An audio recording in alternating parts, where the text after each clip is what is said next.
2 बिबट्यांचा थरार, शेतात पाणी देताना तरुणावर हल्ला, गंभीर जखमी.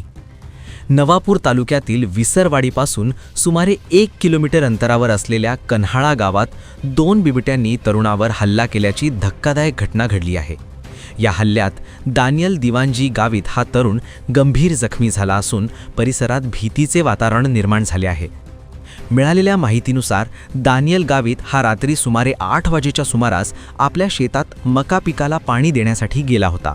शेतातील मोटार सुरू करण्यासाठी तो पेटीजवळ गेला असता अचानक मक्याच्या पिकातून 2 बिबटे बाहेर येत त्याच्यावर झडप घातली. बिबट्यांनी त्याच्या हातावर व पाठीवर जबर हल्ला करत जखमी केले. अचानक झालेल्या या हल्ल्याने घाबरलेल्या दानियलने जीव वाचवण्यासाठी जोरजोरात आरडाओरड केली. त्याच्या आवाजामुळे बिबटे पळून गेले, अन्यथा मोठा अनर्थ घडण्याची शक्यता होती. घटनेनंतर जखमी तरुणाला नातेवाईक व गावकऱ्यांनी तत्काळ रुग्णालयात दाखल केले. त्याच्यावर उपचार सुरू आहेत. दरम्यान चिंचपाडा वन विभागाचे वनक्षेत्रपाल प्राशा पगारे यांनी जखमीची भेट घेऊन शासकीय मदत देण्याचे आश्वासन दिले आहे. तसेच बिबट्यांना जेरबंद करण्यासाठी घटनास्थळी लवकरच पिंजरे लावण्यात येणार असल्याची माहिती त्यांनी दिली. या घटनेमुळे कन्हाळा गावातील शेतकरी व नागरिकांमध्ये भीतीचे वातावरण पसरले असून बिबट्यांचा बंदोबस्त करण्याची मागणी जोर धरत आहे.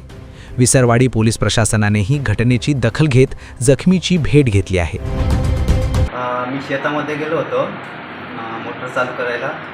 8 वाजून 10 मिनिटं झाले होतं. अच्छा. मोटर चालू केली आणि जेव्हा जात होता ना तेव्हा मक्कामधून डायरेक्ट निघाला आणि डायरेक्ट हमला केला. किती होते बिबटे? 2 होते.